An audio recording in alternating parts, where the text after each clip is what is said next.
नमस्कार, मैं हूं राम प्रकाश राय। राहुल गांधी की भारत जोड़ो यात्रा जिस समय महाराष्ट्र में थी, उस समय उन्होंने सावरकर को लेकर के एक बयान दिया था।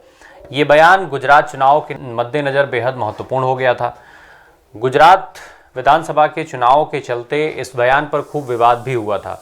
दरअसल राहुल गांधी ने जब विनायक दामोदर सावरकर को लेकर के ये बयान दिया, उस समय उस पूरे बयान को केवल और केवल गुजरात के विधानसभा चुनावों से जोड़ करके देखा गया। अब इस समय इसकी चर्चा क्यों शुरू हुई? दरअसल खबर आ रही है कि कर्नाटक विधानसभा के हॉल में सावरकर की तस्वीर लगाई जाएगी। तस्वीर लगाई जा चुकी है जो मीडिया रिपोर्ट्स हैं उसके हिसाब से। हालांकि उस तस्वीर का अभी आधिकारिक रूप से कोई अनावरण नहीं हुआ है। इस पर संभावना जताई जा रही थी कि आज जो वहाँ भी विधानसभा का सत्र शुरू हो रहा है, तो आज किसी समय पर उसका अनावरण किया जा सकता है। इसके विपरीत जो वहाँ पर कांग्रेस के नेता हैं या जो विपक्ष के नेता हैं, उनका कहना है कि उनको किसी भी तरीके का इन्विटेशन ऐसे किसी तस्वीर के अनावरण के लिए नहीं दिया गया है, इसलिए उस बयान पर सीधा टिप्पणी करने से नेता बचते रहे। मामला दरअसल वहाँ पर ये हुआ है कि कर्नाटक के असेंबली हॉल में तस्वीर लगाई गई है सावरकर की। अभी तक वहाँ पर ये तस्वीर नहीं थी। सावरकर को चूँकि कांग्रेस एक तरफ जहाँ अलग नज़रिए से देखती है, वहीं भाजपा सावरकर को अलग नज़रिए से देखती है। एक तरफ जहाँ कांग्रेस सावरकर को दोषी मानती है, धोखाधड़ी वाला मानती है, वहीं भाजपा उनको आदर्श मानती है। तो इस चीज़ को लेकर के भाजपा और कांग्रेस हमेशा से ही आमने सामने रहे हैं।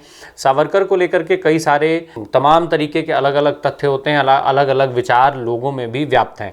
तो कहीं उनका समर्थन होता है तो किन्हीं मुद्दों को लेकर के उनका विरोध होता है। अब जो कर्नाटक में चूँकि सत्र आज से ही शुरू होना था, ऐसे में अगर उस तस्वीर का अनावरण होता है कि नहीं होता है, जब तक ये वीडियो रिकॉर्ड हो रही थी उस समय तक अनावरण की कोई खबर नहीं थी।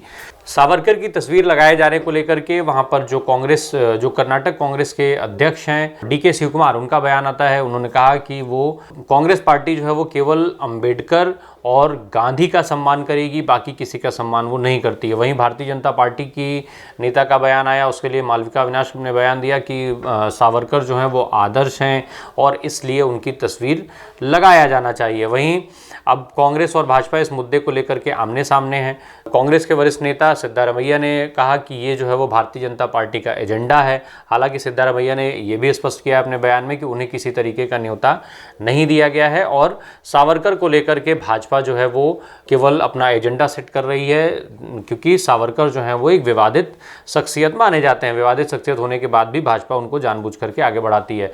अब इस बयान को राहुल गांधी से भी कनेक्ट किया जा रहा है। राहुल गांधी ने गुजरात विधानसभा जिस समय चुनाव चल रहे थे, उस समय जब भारत जोड़ो यात्रा उनकी महाराष्ट्र में थी, तब उन्होंने सावरकर को लेकर के एक बयान दिया। उन्होंने कहा कि सावरकर ने अंग्रेजों से माफ़ी मांगने के लिए, जिस समय वो जेल में बंद थे, अंग्रेजों से माफ़ी मांगने के लिए उन्हें चिट्ठी लिखी और वो चिट्ठी लिख करके उन्होंने महात्मा गांधी और तमाम जो स्वतंत्रता आंदोलन के नेता थे उनके साथ उन्होंने धोखा किया था। राहुल गांधी ने बिरसा मुंडा की जयंती के दिन बिरसा मुंडा पर बोलते हुए बिरसा मुंडा के बारे में विस्तार से बताया था। उन्होंने उनका महिमा मुंडन किया और महिमा मुंडन के बाद उन्होंने सावरकर पर बयान दे दिया। सावरकर पर उनका जो बयान था जिसमें उन्होंने ये स्पष्ट किया था, उन्होंने सावरकर की चिट्ठी को पढ़ते हुए ये आरोप लगाया था कि सावरकर जिस समय जेल में थे वो जेल में रहना नहीं चाहते थे और केवल डर के कारण उन्होंने चिट्ठी पर हस्ताक्षर किए थे। बाकी किसी भी अन्य नेता ने उस चिट्ठी पर हस्ताक्षर नहीं किया। तो इस तरीके से राहुल गांधी ने सावरकर को लेकर के बयान दिया था। वो जो बयान था, उस बयान के आने के बाद विश्लेषकों में इस चीज़ की चर्चा शुरू हो गई थी कि आखिर इस वक्त पर ये बयान क्यों आया है। उस वक्त पर वो बयान फिर ये कहा गया कि केवल गुजरात विधानसभा चुनावों से जोड़ करके ये बयान दिया गया है। गुजरात विधानसभा चुनाव के मद्देनज़र ये बयान बेहद अहमियत वाला हो जाता है। उन्होंने कहा कि महात्मा गांधी की हत्या और RSS बैन जैसे मामले भी उन्होंने उस समय पर उठाया था। चूँकि महात्मा गांधी की हत्या में भी सावरकर का नाम आता है कि वो सावरकर जो है महात्मा गांधी की हत्या में शामिल थे।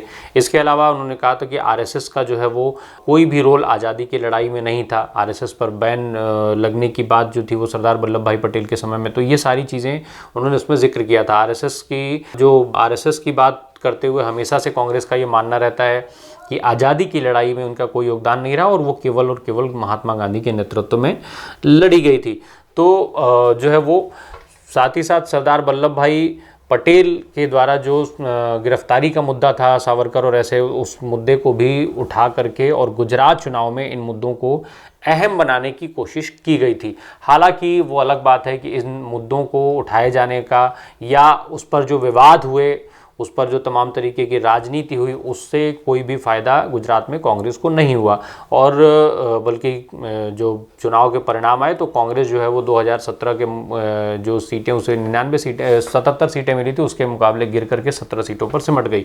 तो कहीं ना कहीं कई सारी चीज़ों का नुकसान भी कांग्रेस को उठाना पड़ा। इसके बावजूद भी कांग्रेस ने उस समय पर वो मुद्दा उठाया था। अब कर्नाटक के विधानसभा में जिस समय ये तस्वीर लगने की बात हो रही है, ऐसे में एक बार फिर भारतीय जनता पार्टी और कांग्रेस पार्टी एक दूसरे के आमने सामने खड़े हैं, एक दूसरे पर आरोप प्रत्यारोप लगा रहे हैं। एक तरफ जहां भाजपा इसे अपने लिए प्राइड मान के चल रही है, वहीं दूसरी तरफ कांग्रेस इसका विरोध करने की बात कर रही है।